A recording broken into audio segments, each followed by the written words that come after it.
Voilà maintenant un exemple qui suscitera peut-être des vocations. Il n'y a jamais eu autant d'apprentis en France. Près d'1 million de jeunes âgés de 16 à 29 ans sont aujourd'hui embauchés dans des entreprises pour apprendre leur métier.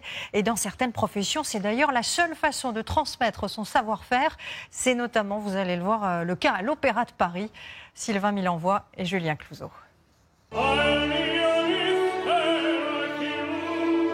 Contrairement à Turandot de Puccini, le parcours de Jeanne est tout sauf classique.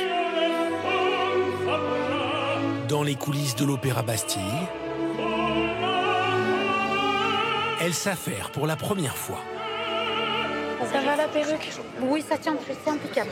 Vérification, retouche et la sensation d'intégrer un monde nouveau.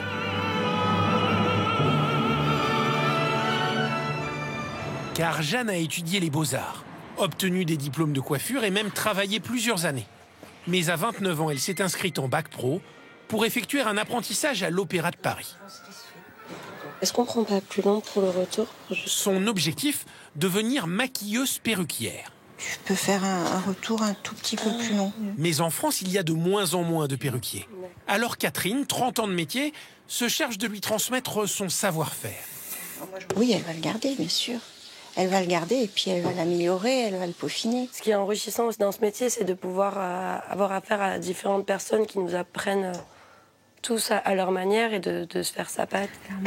Comme Jeanne, c'est une cinquantaine d'alternants ou d'apprentis qui intègrent chaque année le cadre prestigieux de l'opéra. La moitié d'entre eux travaillent directement sur les spectacles vivants. Quand ils sont diplômés, ils sortent avec leur diplôme et ils sont prêts parce qu'ils connaissent, ils sont très aguerris déjà à une expérience de leur métier qu'ils ont appris au sein de l'Opéra de Paris. Un tiers environ de ces jeunes pourra continuer à travailler ensuite à l'opéra. Pour cela, il faut aussi faire ses preuves quand la pression monte. On n'a quelquefois que 20 minutes par personne, donc on est obligé d'être rapide et efficace. D'ailleurs, dans cette production de Turandot, la lumière de la mise en scène oblige Jeanne... D'habitude, je fais pas avec un bas, je fais avec un filet. Un travail précis et technique. J'avais appris comme ça, et puis bon, j'ai pris l'habitude. D'accord. Une grande première parfois stressante. Tout va bien. Non, mais c'est impeccable. Mais réussie.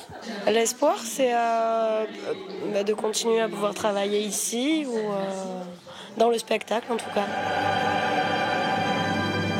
Dans la salle, Puccini fait un triomphe. Et par ses applaudissements, le travail de Catherine et de Jeanne est aussi récompensé.